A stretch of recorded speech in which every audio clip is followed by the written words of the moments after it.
سيدنا محمد صلى الله عليه وسلم وعلى آله وأصحابه وذرياته وقرباته وزوجه وأهل بيته أجمعين ثم إلى أرواح جميع علماء العاملين من يوم أبينا آدم إلى يوم القيامة وخصوصا إلى روح مصنف هذا الكتاب حجة الإسلام الغزالي الفاتحة. أعوذ بالله من الشيطان الرجيم. بسم الله الرحمن الرحيم. الحمد لله رب العالمين الرحمن الرحيم مالك يوم الدين إياك نعبد وإياك نستعين اهدنا الصراط المستقيم صراط الذين أنعمت عليهم غير المغضوب عليهم ولا الضالين آمين. سبحانك لا علم لنا إلا ما علمتنا إنك أنت العليم الحكيم. لا حول ولا قوة إلا بالله العلي العظيم. اللهم صل على سيدنا محمد وعلى آل سيدina Muhammadin.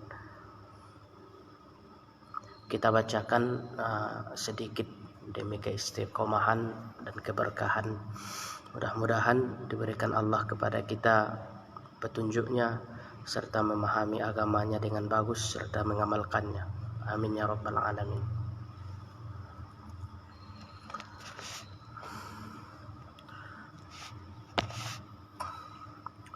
Fa in qulta laqad azuma qadru hadhihi al-khaslah wa jalla mawqi'uha wa ishtaddat al-hajah ila ma'rifatiha fala budda al-an min tafsiliha. Bila dikatakan kepadamu alangkah besarnya qadar takwa ini, qadaru hadhil khaslah, maksudnya kadar takwa ya, karena sebelumnya pembahasan takwa. Laqad azuma qadaru hadhil khaslah, alangkah pentingnya, alangkah agungnya derajat takwa itu. Wa jalla mauqi'uha, dan alangkah mulianya mauqi'nya. Maksud mauqi'nya, alangkah mulianya takwa itu berada di hati kita. Itu maksudnya ya, mauqi'nya itu ke hati kita ya. Washtaddatil hajah ila ma'rifatiha, alangkah dahsyatnya, alangkah pentingnya hajat mengetahuinya, mengetahui takwa itu. Jadi takwa itu besar bagiannya, mulia di hati, penting mengetahuinya. Fala budda al-an min tafsiliha. Kalau begitu semestinya lah sekarang Anda jelaskan apa itu takwa.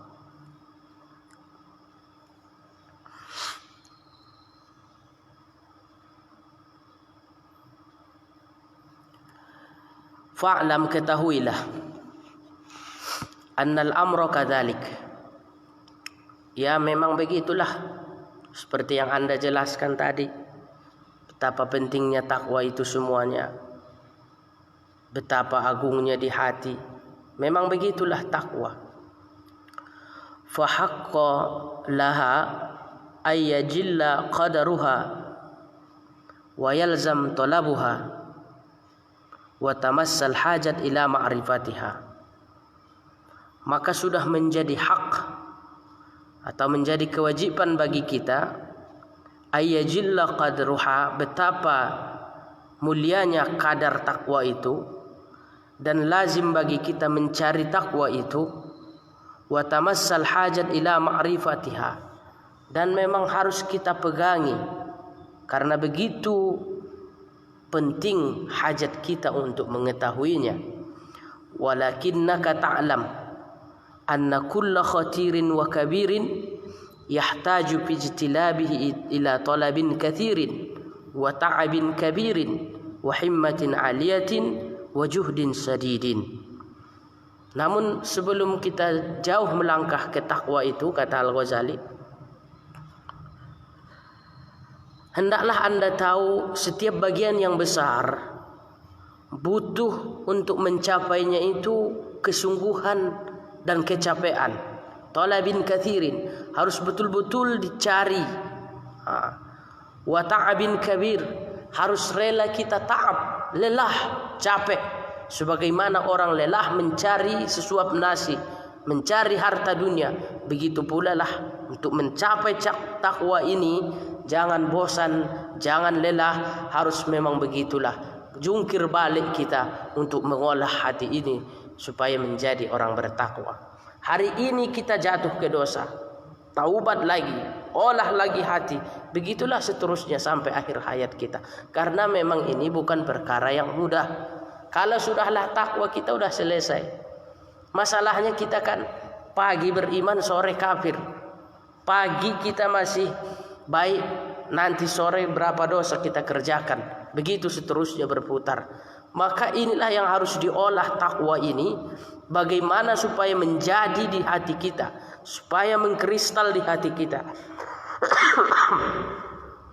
Inilah karena dia adalah permata mulia, maka kata Al-Ghazali, sesuatu yang besar harus kita semangat pula, harus besar pula pengorbanan untuk mencapainya.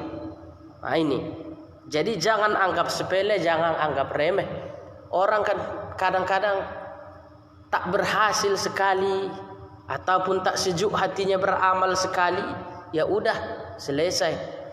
Ada orang mau baik baru sholat seminggu, tiba-tiba diruntun musibah dia. Allah itu tak baik katanya. Akhirnya selesai juga dia, nggak jadi lagi sholat. Banyak orang seperti ini. Preman mau taubat dari narkoba, tiba-tiba setelah dia baik, miskin dibuat Allah. Subhanallah. Inilah perjuangan itu. Untuk mencapai sesuatu yang besar harus kita korbankan yang besar.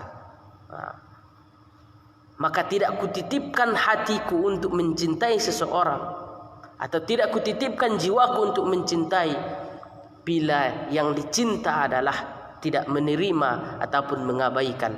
Maka hati hanya tertitip untuk orang-orang yang kuat juga menerima cinta dan menerima kekuatan hati. Maka begitulah takwa. Takwa yang begitu dahsyat, yang begitu agung, yang diperebutkan oleh semua orang, harus betul-betul kita taat, bercapek-capek, bersungguh-sungguh untuk mendapatkan. Nah, ini yang dimaksud Al-Ghazali ya. Wa himmatin aliyah wa juhdin syadid, harus ada himmah yang tinggi, wa juhdin dan kesungguhan yang kuat. Fa idzan, kalau begitu, kama anna hadhil khoslatun 'azimah kabirah, sebagaimana takwa ini telah Anda tahu adalah bagian yang agung, yang besar. Fa innal mujahadah fi talabiha wal qiyam bihaqqiha wal inayah fi tahsiliha aidan li fi'lin katsir wa sya'nin 'azim. Maka untuk mencapainya juga harus Anda kerahkan perbuatan yang dahsyat, wa sya'nin 'azim, dan kelakuan yang besar pula. Fa innal makarim ala hasabil makarih. Fa innal makarim ala hasabil makarih. Derajat kemuliaan sesuai dengan kesusahannya. Derajat ketinggian sesuai dengan kesungguhan dan kesusahannya. Artinya begini, makin banyak pengorbanan kita kepada sesuatu atau makin susah melaksanakan sesuatu, maka ganjarannya pun makin bagus, maka kemuliaan pun makin layak didapatkan. Kenapa tahajud besar pahalanya? Karena susah bangun, malas, dingin, orang pada sibuk tidur, begitu. Kenapa orang yang jauh menuju sholat berjamaah lebih besar pahalanya? Dia jauh, lebih banyak langkah yang dia langkahkan dan dicatat Allah, dan lebih banyak energi yang dia kerahkan untuk menuju kebaikan tersebut. Artinya kemuliaan seseorang itu baik di dunia, secara pangkat dunia, biasanya karena dia sungguh-sungguh. Lebih-lebih pangkat akhirat. Kemuliaan kita di akhirat, bagaimana kesungguhan kita di dunia, ketakwaan kita di dunia. Untuk mencapai derajat yang tinggi ini, takwa ini, harus betul-betul kita kerahkan kesungguhan jiwa untuk mencapai derajat yang tinggi tersebut. Nah, ini yang dimaksud Al-Ghazali, ya kan? Fa innal makarim ala hasabil makarih. Kemuliaan sesuai dengan kesusahannya. Ini memang alamiah itu kan. Alamiah, makarim alal makarih. Kalau ada bunga berduri, susah payah kita mencarinya, biasanya mahal harga bunganya, ya kan? Begitulah kebaikan ketakwaan itu pun, karena susahnya mencapainya, sudah kita kerahkan waktu dan kesungguhan, Maka bila kita dapat, makanya besar padilahnya. Wa innal lazzat ala hasabil mu'nat, kelezatan sesuai dengan belanjanya. Kalau tebal kantong kita kan banyak yang kita beli, segala hajat kita dapat, itu mu'nah, itu dunia ya kan. Maka makin banyak uang kita ya makin selesai urusan kita. Kalau masalah dunia, lezat-lezat dapat kita dapatkan, tidur di hotel berbintang, menu makanan yang lezat, istri bisa 4. Nah itu. Maka kalau makin lezat, kalau makin mantap mu'nah kita, belanja kita, makin lezat hidup kita. Makin tebal kantong kita, makin lezat hidup kita dari segi dunia. Maka begitulah takwa juga. Makin Anda ingin mencapai derajat takwa, maka harus tebal mu'nah kita. Apa mu'nah? Perjuangan, mujahadah, riyadah di dalam beramal, riyadah dalam mensucikan hati, riyadah dalam membaguskan hubungan di antara sesama manusia. Nah ini, kalau Anda mau ingin senang, lebih dahsyat di akhirat, yaitu tadi harus makin kita banyakkan mu'nah kita sewaktu di dunia, belanja takwa kita. Khairaz zadi kan takwa, sebaik-baik belanja adalah takwa. Ibaratnya begini, Anda berjalan di gurun pasir ratusan kilometer atau ribuan kilometer, maka kalau banyak belanja kita di awal, maka kita tak kelaparan di jalan, tak kehausan. Tapi kalau tak ada belanja kita di jalan, cuma 100 kilometer nanti sudah habis belanja, sudah habis minuman, otomatis kita tak sampai ke ujung sana, kehausan, kelaparan kita ya kan. Maka begitulah bila Anda ingin makin lezat di akhirat, dapat surga Firdaus, dapat derajat yang paling tinggi, itu tadi tebalkan takwa kita. Makanya laula akhartani ila ajalin qarib fa asaddaq wa akum minas solihin. Itu kan penyesalan luar biasa itu. Ya Allah, Anda tangguhkan umur saya sebentar saja, maka saya beramal salih dan saya bersedekah. Maka oleh ulama tafsir, sedekah itu adalah amal, termasuk amal yang kita sesali karena besarnya pahalanya. Orang yang bersedekah pada hari ini, setelah dibukakan Allah nanti pintu ganjaran sedekah, atau dimasukkan dia ke surga lewat babus sedekah, menyesal lagi dia, ya Allah, andai dulu saya sedekahkan begini, lebih banyak lagi. Makanya sahabat itu seperti Abdurrahman bin Auf, Utsman bin Affan, Abu Bakar As-Siddiq radhiyallahu anhum, lihatlah harta mereka habis disedekahkan ya kan, karena dia sudah kasyaf. Pandangan dia sudah berbeda dengan kita ya kan. Dia sudah pandangan kasyaf, seolah-olah sudah dia lihat akhirat itu di matanya, fadilah itu di matanya. Kita kadang kan pandangan kita masih buta. Makanya andai dibukakan kasyaf, lau kushifa 'anna al-hijab la ra'ainah, andai dibukakan hijab kepada kita, maka kita bisa melihatnya. Itu dahsyatnya ya kan. Jadi kalau ingin lezat yang lebih dahsyat, ya tebalkan mu'nah kita, mantapkan belanja kita ya kan. Begitu. Wallahu ta'ala yaqul, walladzina jahadu fina lanahdiyannahum subulana wa innallaha lama'al muhsinin. Ini kan yang dipuji Allah, yang muhsin itu adalah orang yang jahadu fina. Orang yang jahadu fina lah yang Allah tunjuki dan Allah nisbatkan menjadi orang muhsin. Ya, berarti harus ada perjuangannya begitu. Kalau dokter berjuang kita waktu, berjuang uang untuk mencapai gelar dokter, lalu untuk mencapai gelar takwa, kenapa kita tidak berjuang ya kan? Ini yang penting. Wa huwa ar-rauf alladhi bi yadihi taysuru kulli asir. Dialah yang maha rauf, yang maha lembut, yang maha pemberi, kasih sayang, dan di tangannya lah memudahkan segala sesuatu. Maka kita mintalah sesuatu yang berat ini supaya dimudahkan untuk kita. Yang berat itu tadi apa? Takwa. Maka kita mintalah kepada Allah supaya dimudahkan untuk kita.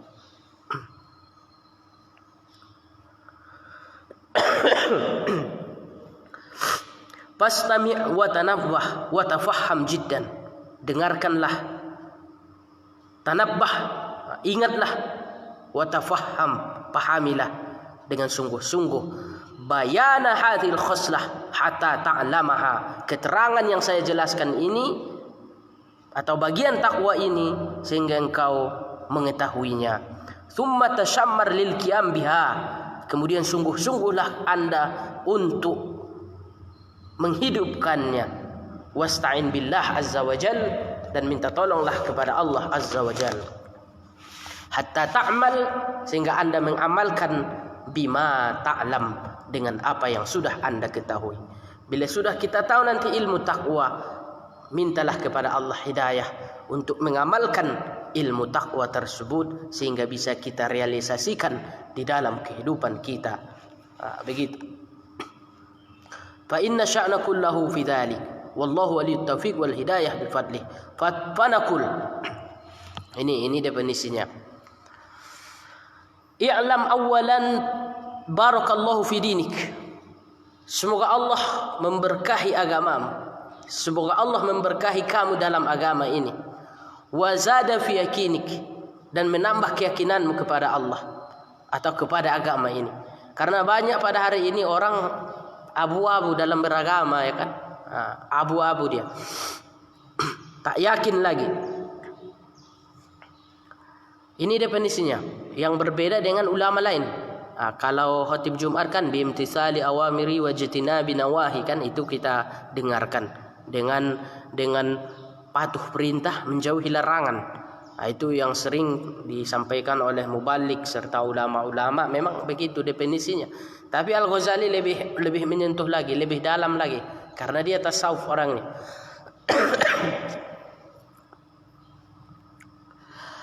Anna taqwa fi qawli syuyukhina, takwa menurut guru-guru kita rahimahullah, yaitu semoga Allah merahmati mereka. Apa itu?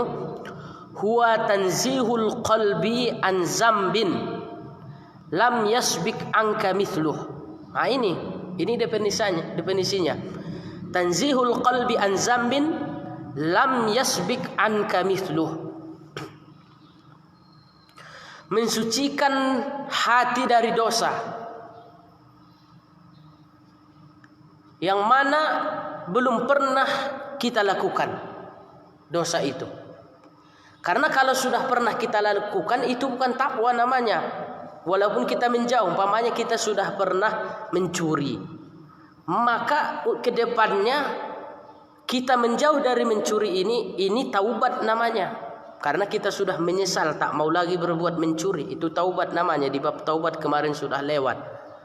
Tapi kalau takwa itu menjaga diri, tidak memperbuat dosa itu, dosa yang belum pernah kita kerjakan.